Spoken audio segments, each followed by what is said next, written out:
O caminho de um super-herói é sempre algo solitário. Porque por mais que ele proteja e salve as pessoas, quem é que o protege e lhe salva quando ele está completamente perdido? Bom, talvez as respostas para essas perguntas estejam onde esse herói menos espera. Boku no Hero Academia, 6ª temporada, episódio 18.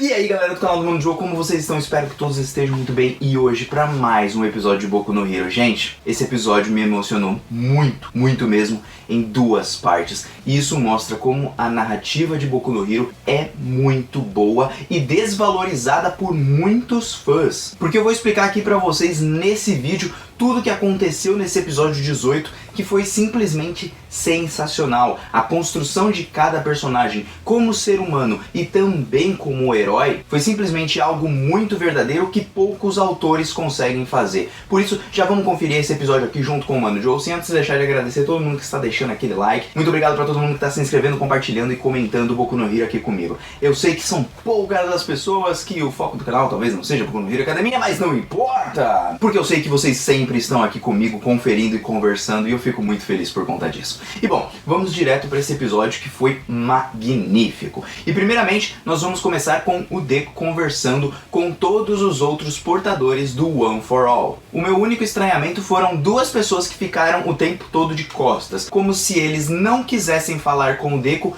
por não concordar com ele, mas que provavelmente com o tempo passando e eles conhecendo melhor o 9º usuário do One for All, talvez eles se voltem com seus rostos e aí sim eles comecem a encarar o Deku, que foi algo diferente do que aconteceu com todos os outros que estavam ali, todos sentados em uma cadeirinha. Bom, de toda forma, o episódio primeiro vai começar a nos explicar um pouquinho do porquê agora todos os outros usuários do One for All, eles conseguem aparecer ali na consciência do Deku. E bom, eles aparecem também pelo All for One ter tentado puxar eles anteriormente, e outra coisa que também aconteceu é que os poderes deles foram ficando cada vez mais fortes com o tempo. E com isso, agora eles conseguem aparecer e tomar forma para poderem conversar com o Deku. É então que o Shinomori, que é o 4º usuário, que tem o poder de pressentir o perigo das coisas, explica a razão da sua morte e por que pessoas com individualidade não poderiam ter, entre aspas, o poder do One for All. Não poderiam não no sentido de não poder, mas que não é bom que isso ocorra, porque eles acabam morrendo de velhice, e velhice muito nova, ou seja, um cara com 40 anos morrer de velhice é algo surreal. Mas isso é porque ele já tinha uma individualidade, e com o One for All e mais outras individualidades, é como se tivesse um copo já meio cheio, e aí você bota o One for All mais um monte de individualidade ali dentro e ela transborda. E talvez aí nesse momento alguns tenham se perguntado, pô, mas o Shigaraki tá cheio de individualidade e isso não ocorre. Bom, talvez porque as individualidades do Shigaraki o fazem conseguir construir um copo maior, como aquele mesmo da regeneração, porque mesmo que ele ficasse velho, ele poderia ter essa regeneração ou algum outro tipo de poder para se manter de certa forma imortal. Por isso que eu acho que é algo que cabe apenas ao One for All e os seus usuários e não ao All for One com as suas várias individualidades. Bom, dessa forma eu fiquei simplesmente bem assustado, porque outros usuários também morreram por conta da velhice, e é então que é dito pra gente que o Shinomori foi o cara que mais viveu com o One for All dentro dele por cerca de 18 anos, enquanto o All Might viveu 40 anos. Mas o All Might ele conseguiu mais tempo porque ele não tinha individualidade nenhuma. Então essa também é uma das razões pela qual ele escolheu o Midoriya como 9º portador do One for All. Outro detalhe acerca de tudo isso é que o Yagi, ou seja, o All Might, ele teve que pesquisar para saber a real causa da morte, por exemplo, do Shinomori e de um outro cara lá, não sei se foi o En ou se foi o próprio Banjo, porque o próprio 4º portador, ele não sabia exatamente se era realmente isso que acontecia, e é por isso que o All Might pesquisou, descobriu isso daí, e aí eles escolhem ali o Deku como um cara sem individualidade, porque ele não é um humano comum, e ele tá praticamente em extinção, e talvez mesmo o Deku seja o último a ser o portador do One for All. Por quê? Porque o Deku também pode envelhecer assim como eles, só que isso só vai demorar um tempo a mais, até porque eles têm acumulado cada vez mais individualidades, e que parece que mesmo que ele não tenha nenhuma individualidade, com o tempo passando, portanto talvez o Deku também tenha esse problema de velhice. Isso pra mim eu confesso que foi totalmente um choque, mas eu achei muito legal o autor de Boku no Hero colocar isso. E é então que a gente vai para a parte mais tensa do episódio, porque a Nana Shimura chega pro Deku e fala: como você deve ser o último, será que você consegue matar o Tomura Shigaraki? Porque nós sabemos e sentimos o que você sentiu na hora que você viu aquele garotinho e você ficou achando que ele estava pedindo por ajuda. Só que quando olhamos nos olhos dele, porque eles podiam ver ali o Shigaraki, eles viram apenas um ódio tremendo. E outra coisa, a Nana Shimura diz uma verdade até mesmo pro Deku, que há algumas pessoas que, infelizmente, mesmo que pareçam estar pedindo ajuda, elas não têm mais salvação nenhuma. E uma vez que ele se tornar por completo maligno, eles podem ter êxito em seus planos. E um outro detalhe é que o One for All não foi roubado anteriormente pelo All for One, porque a vontade dos portadores do One for All foram também mais fortes do que o próprio All for One para ele chegar a roubar. E é por isso que o All for One no passado ele falhou contra o En, que é um dos portadores, e também o Banjo. Achei bem legal de saber disso, porque aí faz nexo totalmente com o porquê o One for All queria criar alguém como o Shigaraki.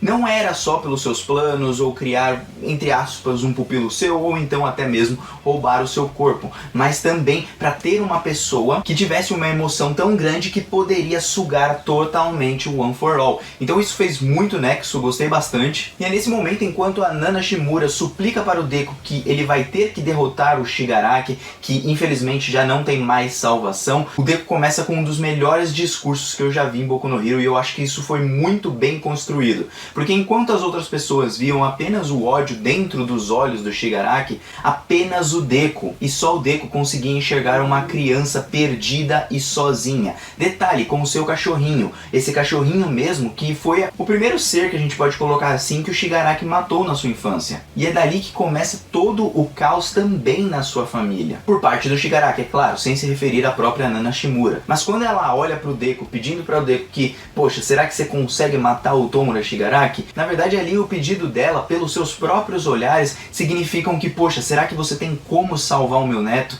Porque ele é a única família que restou pra mim. Eu sei que ele se tornou aquilo, mas eu também queria que ele fosse salvo. E isso foi tudo que o All Might ensinou. Porque mesmo que o All Might, de certa forma, não tenha sido o melhor professor, ou tenha estado ao lado do Deku em momentos muito chaves, onde o Deku precisava, o All Might, ele foi mostrado através desse episódio como alguém também muito humano. E isso que eu gosto em Boku no Hero, porque ele consegue fazer com que os super-heróis não sejam aqueles seres transcendentais que tipo estão no topo da cadeia alimentar e tudo mais, mas que são também humanos, apenas humanos que têm poderes, nada mais, nada além. E por isso o All Might também cometeria suas falhas. Ele não seria um professor como o Aizawa, porque eu considero que o Aizawa ele tem conselhos melhores para o Izuku e para toda a turma, mas isso mostra as falhas e defeitos como uma pessoa comum. E isso deu uma camada maior para mim no próprio All Might, que eu estava esperando algo a mais. E olha só, como ele não precisa ser o foco do episódio para ter uma camada em cima dele, mostrando que pelo menos uma coisa ele conseguiu passar pro Deku e ensinar a ele,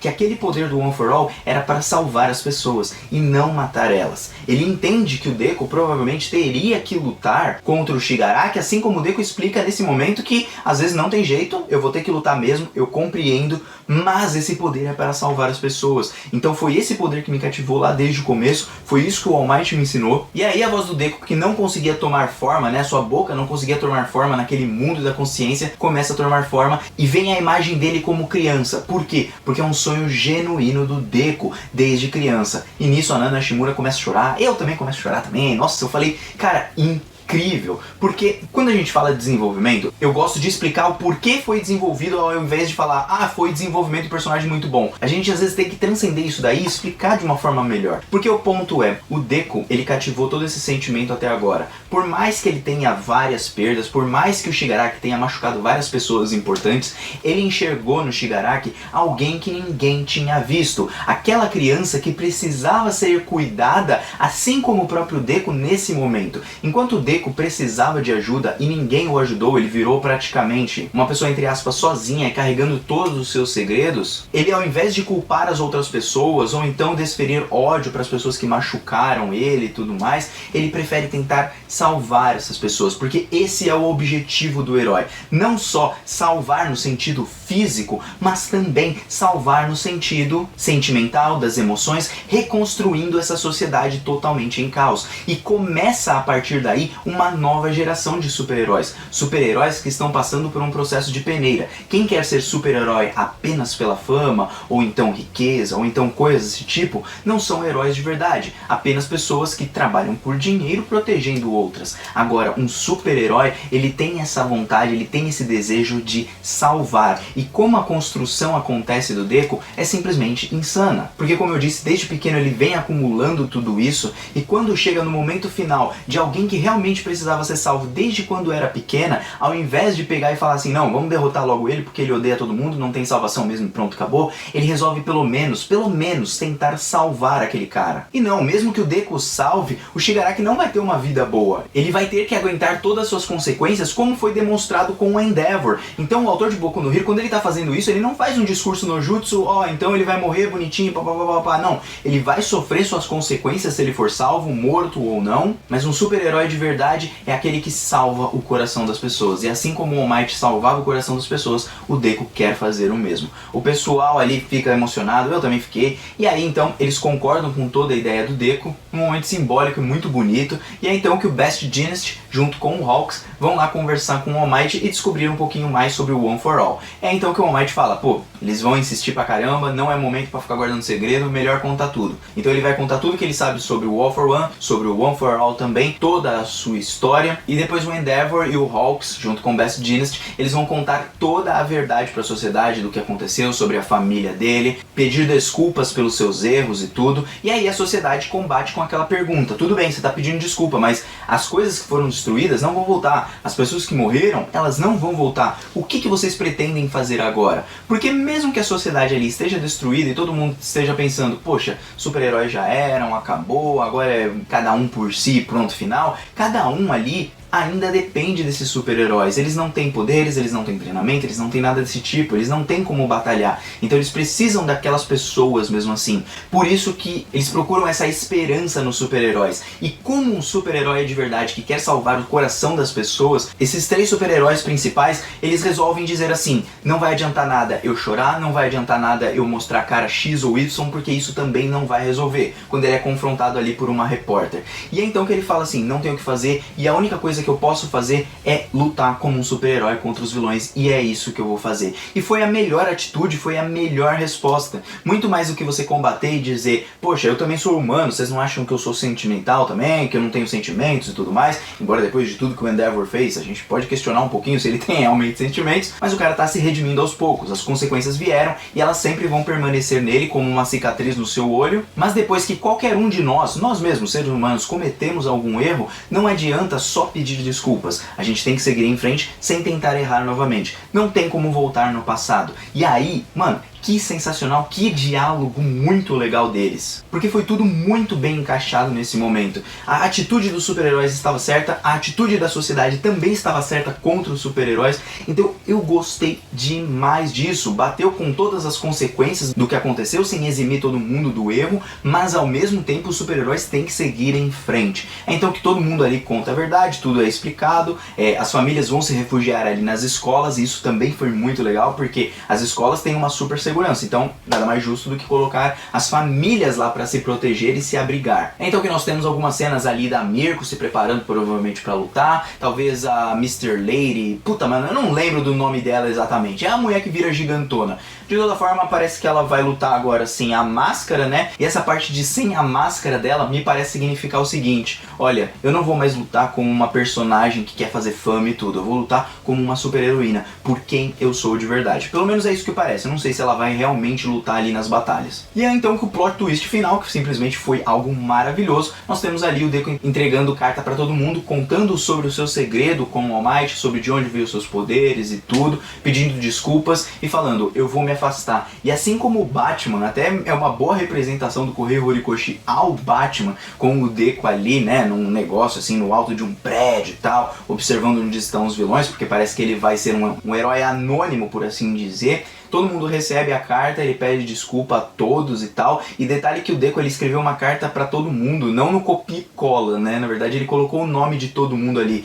Muito obrigado Uraraka, muito obrigado Zero, muito obrigado todo mundo ali. E aí a Uraraka fica triste pra caramba e tem aquele super questionamento. Quando os super-heróis precisam de ajuda, quem é que ajuda os super-heróis nesse caso? E aí tem um pássaro voando sozinho que poderia ser um pássaro de liberdade. Mas esse pássaro tem uma simbologia muito legal de alguém que está agindo sozinho, ficando totalmente solitário. E é ali que a gente encerra esse episódio com o Deku provavelmente começando uma batalha contra um dos vilões ali na cidade, para também não ficar parado, mas sair de perto da sua família para que a sua família não seja atingida pelas pessoas que ele ama. E detalhe, perceberam que isso tem uma certa similaridade com a Nana Shimura? Bom, uma coisa vai mudar nisso tudo, porque o Deku, mesmo que um trabalho de um super-herói seja algo muito solitário, graças ao mundo criado de Boku no Hero Academia, os super-heróis são as pessoas que também vão ajudar os próprios super-heróis. E enquanto existir a vontade de salvar as pessoas, tanto na parte física quanto o coração,